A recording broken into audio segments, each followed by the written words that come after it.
Bismillahirrahmanirrahim. Assalamualaikum warahmatullahi wabarakatuh. Hai semua, apa khabar? Cikgu harap kamu semua berada dalam keadaan sihat walafiat bersama keluarga tercinta. Hari ini kita sambung pelajaran kita masih di bawah unit yang sama iaitu unit 3 manusia. Untuk pengetahuan kamu, unit 3 tajuk manusia ini terbahagi kepada 3 bahagian. Bahagian yang pertama, kita akan mempelajari tentang set gigi manusia, jenis dan fungsinya, set kegigian serta penjagaan kesihatan gigi. Bahagian kedua pula kita akan mempelajari tentang pemakanan. Manakala bahagian yang ketiga kita akan mempelajari tentang proses pencernaan di dalam tubuh badan seorang manusia. Alhamdulillah, pada pelajaran yang lepas, kita telah mempelajari bahagian 1 dan kita telah mencapai keempat-empat objektif di dalam bahagian 1. Bermula daripada jenis gigi sehinggalah kepada penjagaan kesihatan gigi. Jadi, bagi tajuk unit 3 ini, kita berbaki lagi 2 bahagian iaitu bahagian 2 dan bahagian 3. InsyaAllah pada hari ini kita akan mula fokus kepada bahagian 2 iaitu pemakanan manusia. Sekarang, mari kita lihat objektif pembelajaran di dalam unit 3 bahagian 2. Di dalam bahagian 2, kita akan mempelajari kelas makanan. Kita akan mengetahui beberapa kumpulan makanan. Kita juga akan mengetahui kepentingan setiap kumpulan tersebut. Dan akhir sekali, kita dapat membezakan antara makanan seimbang dengan makanan tidak seimbang. Baik, mari kita pergi ke objektif yang pertama iaitu kelas makanan. Tetapi sebelum itu, cikgu ingin tanyakan soalan. Kenapakah kita kena makan? Pernahkah kamu terfikir mengapakah kita harus makan? Apakah yang terjadi jika kita tidak makan? Perhatikan kenderaan ini. Kenderaan ini dapat bergerak dengan laju kerana kita telah mengisi minyak ataupun petrol di dalamnya. Samalah seperti makanan kepada manusia. Sekiranya kita tidak memperolehi makanan, tubuh kita akan kurang nutrisi dan menjadi lemah. Kita menjadi tidak bertenaga. Kita tidak dapat melakukan aktiviti seharian dengan cergas. Tetapi jika kita makan, tubuh kita akan menyerap nutrisi daripada makanan tersebut. Ini menyebabkan tubuh kita kembali segar dan bertenaga. Alhamdulillah. Itulah pentingnya makanan kepada manusia. Seperti kereta yang memerlukan minyak untuk bergerak, manusia memerlukan makanan untuk mendapatkan tenaga dan nutrisi yang diperlukan oleh badan semasa hidup. Sekarang, pernahkah kamu mendengar perkataan "You are what you eat"? Kamu adalah apa yang kamu makan. Ini bukanlah bermaksud sekiranya kita makan nasi lemak, kita menjadi putih seperti nasi tersebut. No, apatah lagi kalau kita makan ayam panggang, kita berubah menjadi ayam. Oh, lagilah bukan. You are what you eat. Kamu adalah apa yang kamu makan. Sekiranya kamu mengambil makanan yang mengandungi nutrisi yang cukup untuk keperluan badan kamu, maka hasilnya kamu adalah seorang yang sihat dan cergas. Tetapi sebaliknya, jika kamu mengambil nutrisi yang tidak diperlukan oleh badan kamu, maka sebaliknya lah yang terjadi di dalam tubuh badan kamu. Tapi bagaimana kita ingin tahu jumlah nutrisi yang diperlukan oleh badan kita? Untuk menjawab persoalan itu, kita haruslah mempelajari kumpulan nutrisi di dalam makanan kita dahulu. Mari kita lihat kelas makanan satu persatu. Makanan boleh dikelaskan kepada 7 kumpulan, iaitu karbohidrat, protein, lemak, mineral, vitamin, pelawas dan air. Mari kita lihat satu persatu. Yang pertama, karbohidrat. Apakah contoh makanan yang mengandungi tinggi nutrisi karbohidrat? Tada! Roti, biskut, ubi kentang, ubi kayu, keledek, jagung, beras adalah contoh makanan karbohidrat. Jadi, mana-mana makanan yang diproses daripada makanan ini juga adalah kategori karbohidrat. Sebagai contoh, tepung. Tepung ada tepung beras, ada tepung jagung, tepung ubi dan sebagainya. Tepung yang dijadikan sebagai cekodok ataupun jemput-jemput adalah karbohidrat. Tepung daripada gandum yang diproses untuk menjadi pasta, spaghetti ataupun makaroni juga adalah karbohidrat. Semua tepung yang diproses yang akhirnya bertukar pula menjadi bihun, mi, kuih tiaw, laksa, yimi dan sebagainya juga adalah contoh makanan yang tinggi karbohidrat. Jadi, apakah kepentingan karbohidrat dalam tubuh badan kita? Karbohidrat sangat penting dalam memberi tenaga. Kita dapat menjalani aktiviti kita seharian dengan cergas dan aktif kerana pengambilan makanan yang tinggi karbohidrat.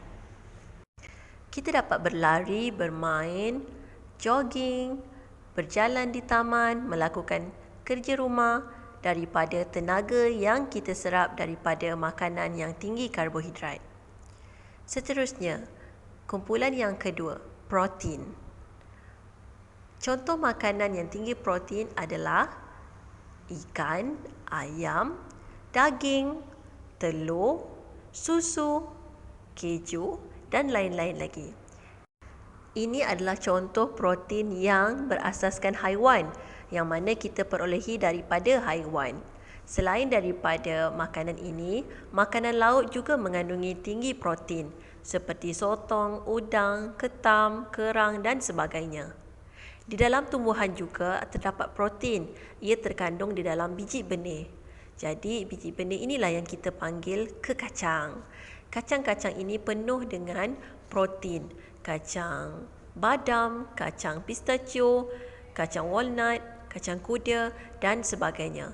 Kesemua ini adalah contoh makanan yang mengandungi tinggi protein. Apakah penting protein di dalam badan kita? Protein bertindak untuk tumbesaran. Protein membantu kita membesar dengan baik. Sel-sel kulit kita, sel organ kita membesar seiring dengan usia kita. Jadi, dengan protein yang cukup, kita dapat membesar dengan baik. Protein membantu tumbesaran manusia. Kelas kumpulan makanan yang ketiga, lemak. Lemak juga adalah salah satu nutrisi di dalam makanan. Contoh lemak kita boleh perolehi daripada minyak, keju, lemak haiwan, mentega dan juga pelantang.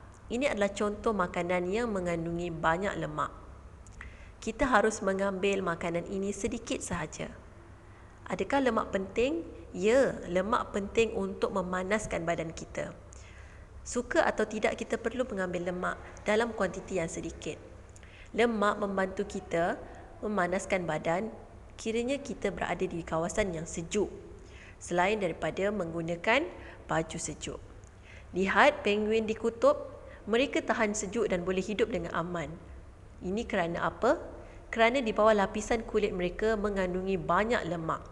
Lemak di bawah kulit penguin membantu penguin untuk memanaskan badan, jadi ia tidak mati kesejukan. Seterusnya, mineral. Mineral adalah satu nutrisi yang penting untuk tubuh badan kita.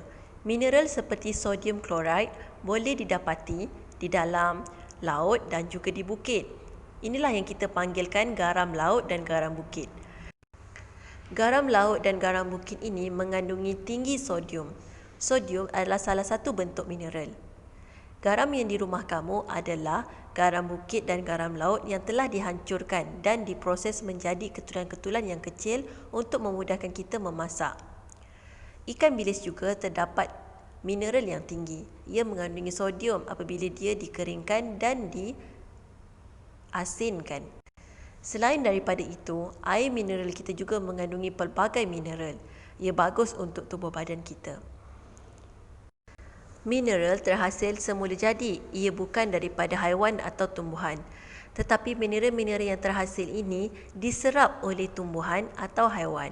Sebagai contoh, kalsium. Kalsium boleh dijumpai di dalam sayur-sayuran. Magnesium. Magnesium adalah salah satu contoh mineral. Ia boleh dijumpai di dalam ikan, coklat dan kekacang. Seterusnya, potasium. Potasium juga adalah salah satu jenis mineral. Potasium boleh diperolehi di kentang dan sebahagian kekacang. Seterusnya, iron ataupun zat besi. Zat besi adalah salah satu jenis mineral yang diperlukan oleh badan. Zat besi boleh kita perolehi daripada haiwan-haiwan laut seperti kerang, kupang dan sebagainya. Dan akhir sekali, zinc. Zinc adalah salah satu contoh mineral yang kita boleh perolehi daripada sebahagian kekacang, tumbuhan ataupun haiwan. Kalsium, magnesium, potasium, semuanya adalah contoh-contoh mineral. Apakah fungsi mineral? Mineral berfungsi untuk menjaga kesihatan kita. Pembentukan kesihatan tulang yang baik, sistem saraf dan juga denyutan jantung memerlukan mineral. Kelas makanan yang seterusnya, vitamin. Kita memerlukan banyak vitamin dalam tubuh badan kita. Sebagai contoh, vitamin A, B, C, D, E, K, folate dan sebagainya. Vitamin-vitamin ini kita boleh perolehi daripada semua buah-buahan dan sayur-sayuran di atas muka bumi Allah ini. Lihat, cantik kan? Maha suci Allah yang menciptakan pelbagai rupa, bentuk, warna, tumbuh-tumbuhan dan sayur-sayuran yang mengandungi pelbagai jenis vitamin yang diperlukan oleh badan kita. Vitamin-vitamin ini sangat penting dalam kehidupan kita kerana ia menjaga kesihatan kita keseluruhannya. Setiap sel di dalam tubuh badan kita adalah berbeza-beza. Sel jantung tidak sama dengan sel otak. Sel otak tidak sama dengan sel kaki. Semua sel ini memerlukan vitamin. Semua sel ini dapat berfungsi dengan baik sekiranya ia mendapat vitamin yang cukup. Kerana itulah kita katakan vitamin menjaga kesihatan kita. Cikgu, kenapa sama vitamin dan mineral fungsinya? Ya, betul. Tetapi yang lebih utama adalah vitamin. Kerana itu, doktor akan menyarankan kita untuk banyakkan makan sayur-sayuran dan buah-buahan kerana ia mengandungi vitamin yang bagus untuk tubuh badan kita. Kumpulan yang seterusnya, pelawas. Pernahkah kamu mendengar perkataan fiber? Fiber bermaksud serat. Serat sangat bagus untuk tubuh badan kita kerana ia melawaskan tubuh badan kita. Apakah yang dikatakan pelawas? Sebelum itu, mari kita kenali dulu contoh-contoh makanan yang mengandungi pelawas. Makanan seperti karbohidrat dan juga vitamin daripada sayur-sayuran, buah-buahan dan biji-bijian, roti, kekacang juga mengandungi sedikit pelawas. Sekiranya kamu mengambil makanan ini, maka kamu telah mengambil juga nutrisi pelawas. Apakah kepentingan pelawas dalam badan kita? Pelawas mencegah sembelit. Untuk pengetahuan kamu, semua makanan yang kita ambil akan masuk sampai ke perut kita. Di dalam perut inilah makanan kita diproses dan dicernakan. Selepas menjadi cebisan kecil, makanan ini akan sampai ke bahagian usus di bawah perut. Di usus inilah tubuh badan kita akan menyerap semua nutrisi yang diperlukannya. Dan tubuh badan kita akan menyingkirkan mana-mana perkara yang tidak diperlukan oleh badan. Sebab itulah kita akan mula berasa ingin buang air besar kerana tubuh badan ingin menyingkirkan sesuatu yang tidak diperlukan oleh badan. Di sinilah pelawas berfungsi. Ia melancarkan lagi proses pencernaan makanan di dalam badan kita dan melancarkan proses penyingkiran bahan buangan. Jadi kita tidak akan sukar untuk membuang air besar lagi. Pelawas akan mencegah kita daripada sembelit. Seterusnya, yang terakhir, air. Ini adalah keperluan tubuh badan kita. Air seperti air mineral berfungsi untuk mengawal suhu badan manusia. Tubuh badan kita mengandungi 70% air. Air ini sangat penting dalam pembentukan jantung, otak, hati, otot, tulang, kulit, paru-paru, buah pinggang dan sebagainya. Semua organ di dalam badan kita memerlukan air kerana air adalah kunci kepada kesihatan tubuh badan kita. Fungsi utama air adalah untuk mengawal suhu badan.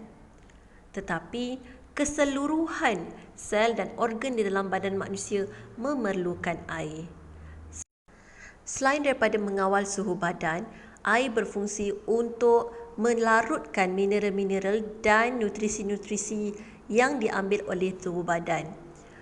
Air juga berfungsi untuk melembutkan tisu-tisu di antara mulut, mata dan juga hidung kita.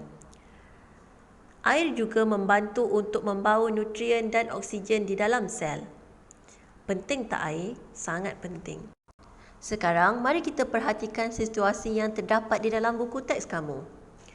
Aisyah melawat Rani yang sakit di hospital. Rani, saya ada bawa bubur nasi untuk kamu. Marilah makan, kata Aisyah. Saya tak naklah. Saya tak berselera. Badan saya lemah dan tak bertenaga, kata Rani. Janganlah begitu. Kamu perlu makan untuk sihat semula. Bagaimanakah saya boleh sihat semula? Rani, cuba tengok ini. Bubur nasi ini ada udang, ayam, ikan bilis, sayur, air dan sedikit minyak. Sedap tau, kata Aisyah. Mari kita perhatikan bagaimanakah bubur Aisyah boleh membantu Rani untuk sihat semula. Perhatikan kandungan bubur tersebut. Bubur mengandungi nasi. Nasi ialah sejenis karbohidrat. Ia mampu memberi tenaga kepada Rani. Kemudian bubur ini ada udang dan ayam. Udang dan ayam adalah kumpulan protein. Protein dapat membantu Rani untuk membesar dengan baik. Seterusnya, bubur ini ada ikan bilis. Ikan bilis adalah contoh mineral. Mineral boleh menjaga kesihatan Rani. Bubur ini juga terdapat sayur. Sayur adalah contoh bagi makanan yang tinggi vitamin dan pelawas. Jadi ia membantu untuk menjaga kesihatan dan mencegah Rani daripada sembelit. Seterusnya, bubur ini juga ada air. Air membantu Rani mengawal suhu badannya. Dan akhir sekali, bubur ini juga ada sedikit minyak. Minyak yang sedikit itu mampu membantu memanaskan badan Rani. Jadi, bubur Aisyah sebenarnya mengandungi kesemua 7 kelas makanan. Ia sangat lengkap dan seimbang. Jadi, beginilah cara bubur nasi Aisyah membantu Rani untuk sihat semula. Kita haruslah mementingkan kelas makanan di dalam pemakanan kita. Kita harus mengambil keseluruhan 7 kelas makanan dalam kuantiti yang sepatutnya. Alhamdulillah, hari ini kita telah belajar tentang kelas makanan dan kepentingan setiap kumpulan makanan tersebut. InsyaAllah, pada lain waktu kita akan belajar pula tentang makanan seimbang dan tidak seimbang. Ini adalah kerja sekolah kamu pada hari ini. Selesaikan buku aktiviti di muka surat 26, 28 dan 29. Terima kasih kerana menonton video pelajaran pada kali ini. Sampai berjumpa lagi pada pelajaran yang akan datang. Ma'assalamah, ila liqa'. Terima kasih. Bye-bye. Assalamualaikum warahmatullahi wabarakatuh. Bye-bye.